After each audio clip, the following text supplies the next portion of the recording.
Welcome to our next chapter on work order with operations.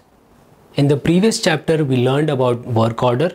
In this chapter, we will learn how to execute a work order with operations, which allow us to record more details while executing a work order. By the end of this session, you will have learned more about bill of materials with operations, job cards, and workstations. An operation is any manufacturing activity that will transform the raw materials. Cutting, molding, soldering are some of the examples of operations. If your manufacturing process requires the raw material to pass through multiple operations, you can record the resources spent on these operations. ERP Next lets you record these resources through a job card. A job card is a subdocument of the work order, which will state the items to be manufactured, quantity to be manufactured, operations to be performed, the workstation on which these operations will be performed, employee to whom the operation is assigned to. In addition to this, once a job card is completed, it will record the time taken to complete an operation along with the start and end time of the operation, quantity manufactured during this time, operation cost based on the hourly rates of the workstation. The progress of the operations can also be reviewed on the work order. Now let us take a look at how to execute a work order with operations in ERP Next. In the previous chapter, we focused on movement of raw material, consumption of raw material, and addition of finished goods.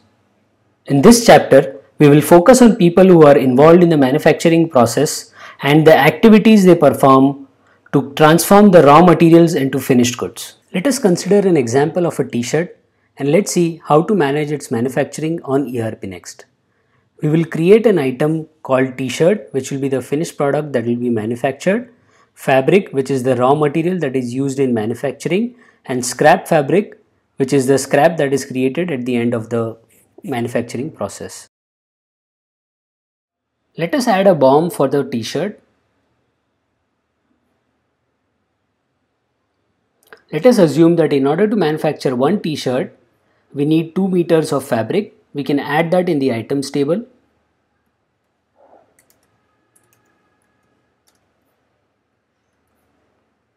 Also, let us assume that at the end of the manufacturing process, a scrap fabric worth half a kg is produced.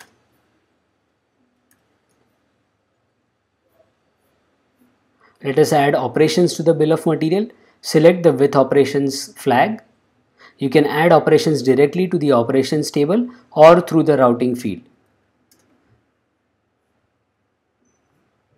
Also, let us enforce quality inspection on the finished goods by selecting the quality inspection required flag and setting a quality inspection template in this field.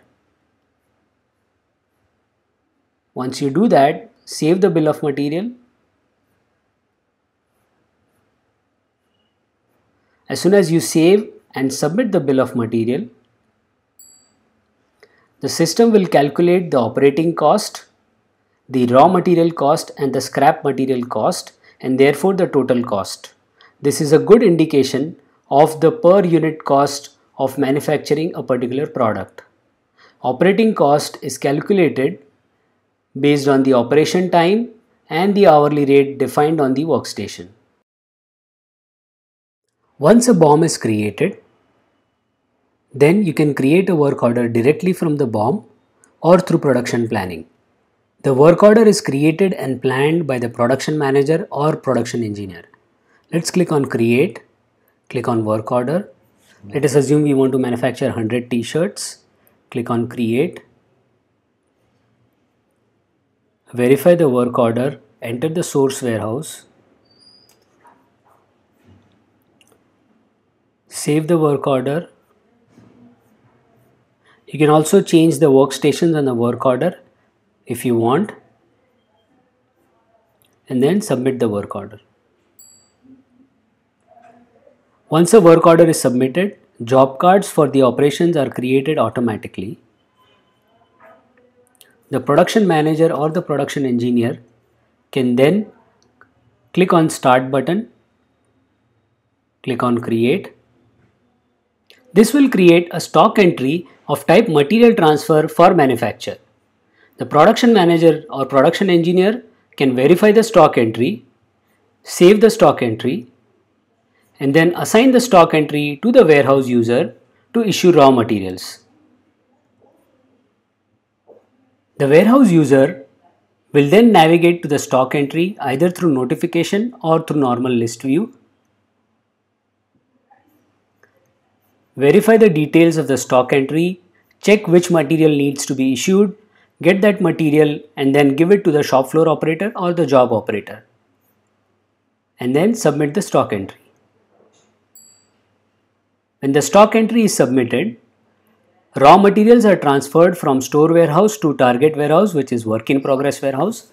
This can be verified by looking at the stock ledger from view button.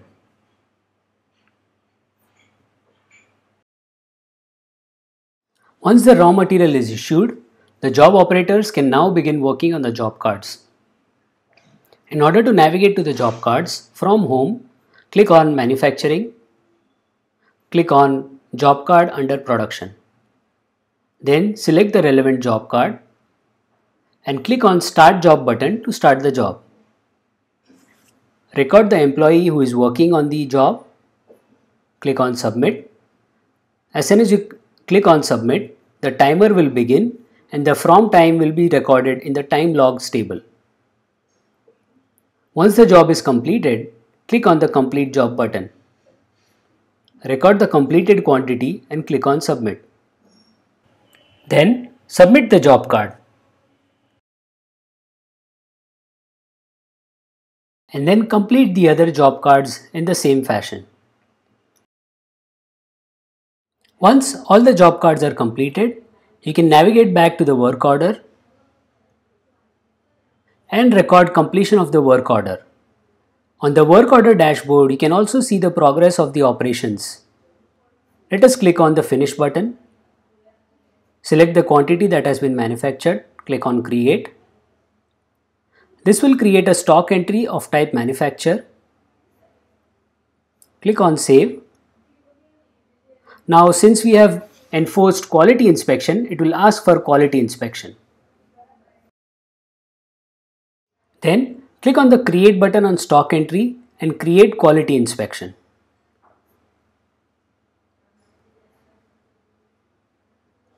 This will create a quality inspection for the finished product.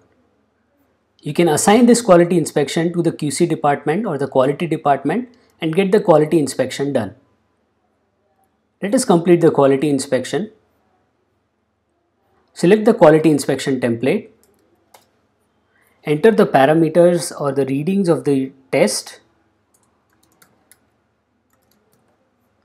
Enter the sample size. Click on save and submit the quality inspection. Once the quality inspection is done, navigate back to the stock entry and then click on submit to submit the stock entry. As soon as you submit the stock entry of type manufacture, finished goods are added to stock and the raw materials are deducted from the stock. You can view this by clicking on view and then on stock ledger. Over here, if you notice, finished goods, t-shirts are added to the stock. Scrap produced is also added to the stock and the raw material is reduced from the stock. Also, if you scroll to the right and notice the valuation rate, the valuation of the t-shirt is more than the valuation of the raw materials used to manufacture the t-shirt. This is because of the operating cost. Thus, when you use operations along with work order, you can record the time taken in various operations and associated operating cost can also be calculated and loaded to the value of finished goods. So this is how you execute a work order with operations in ERP Next. In the next lesson, we will learn more about subcontracting.